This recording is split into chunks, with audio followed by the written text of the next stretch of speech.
Have you ever heard of the Nephilim?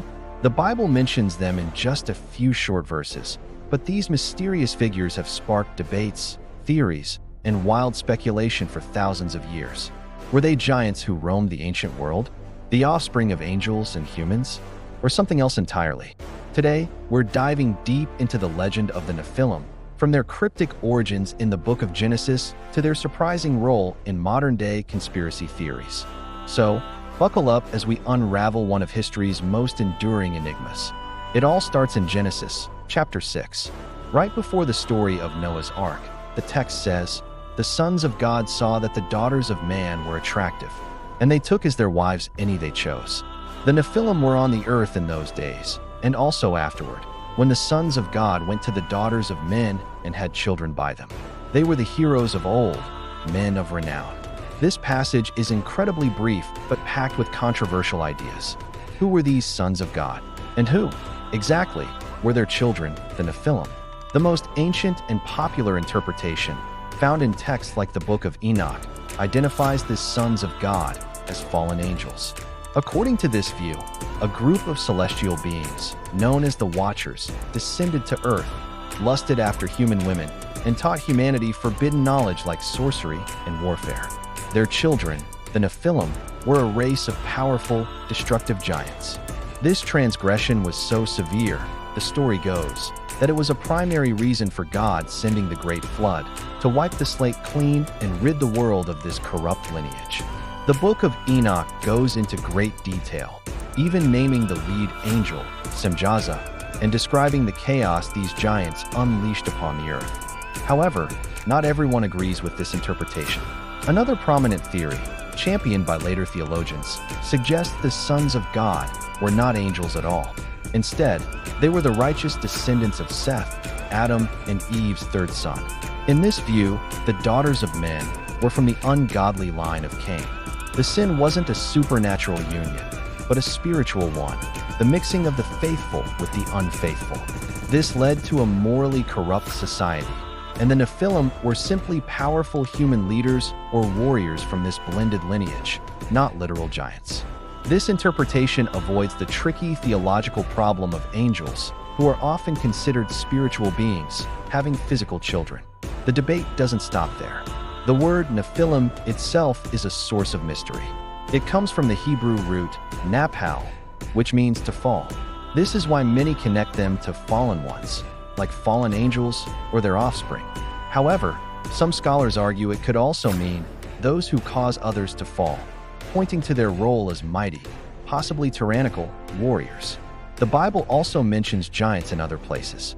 When the Israelite spies scout out the land of Canaan, they report seeing Nephilim, saying, "We seemed like grasshoppers in our own eyes, and we looked the same to them." This suggests that some of these giant clans may have survived the flood, or that the term was later used to describe any large, intimidating people. Think of Goliath, the famous giant David fought. Some traditions connect him to these ancient bloodlines of giants. So, for centuries, the Nephilim were a subject of theological debate, a cautionary tale about divine judgment and forbidden unions. But in the modern era, the story has taken a wild turn. The Nephilim have been resurrected, not in flesh and blood, but in the world of popular culture and conspiracy theories. They've become a cornerstone of ancient astronaut theories.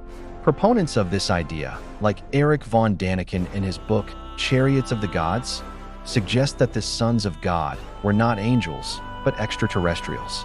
According to this theory, advanced alien beings visited Earth in the distant past.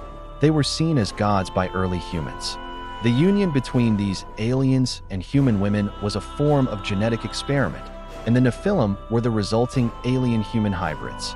Suddenly, the biblical heroes of old, men of renown, are reimagined as beings with superior intelligence, strength, and technology inherited from their otherworldly fathers. Megalithic structures around the world, like Stonehenge or the pyramids, are sometimes attributed to them, suggesting that only beings with advanced knowledge could have built them. This theory conveniently explains the forbidden knowledge part of the legend.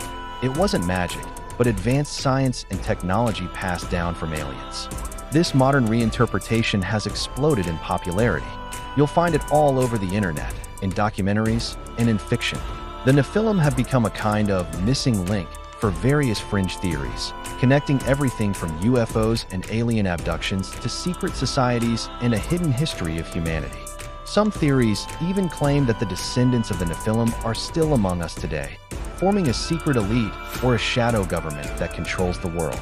They are the Blue Bloods, the powerful families who secretly pull the strings of society, their alien DNA giving them a right to rule. It's a fascinating example of how an ancient story can be completely recontextualized to fit modern anxieties and beliefs. In a world of rapid technological change and complex global politics, the idea of an ancient, alien conspiracy can be strangely compelling. It offers a simple, if extraordinary, explanation for a confusing world. The story of the Nephilim provides a ready-made narrative for those who feel that powerful, unseen forces are at play. So, what are we to make of the Nephilim? Are they fallen angels' children, the lineage of Seth, powerful human kings, or alien human hybrids? The truth is, the original text is so ambiguous that it leaves plenty of room for interpretation. From a historical and theological perspective, the Nephilim likely served as a powerful metaphor. They represent a world gone wrong, a time of chaos and corruption so profound that it required a divine reset. They were a way for ancient people to explain the existence of evil, tyranny, and the ruins of long-lost civilizations that seemed built by giants.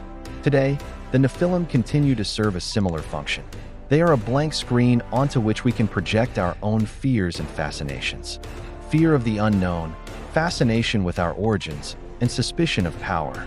The story has transformed from a theological puzzle into a modern myth, a testament to our enduring need to explain the unexplainable and to find epic stories in the margins of history. From a few mysterious lines in an ancient book to a global conspiracy theory involving aliens and secret rulers, the legend of the Nephilim proves that some stories are just too powerful to ever truly die. They just evolve.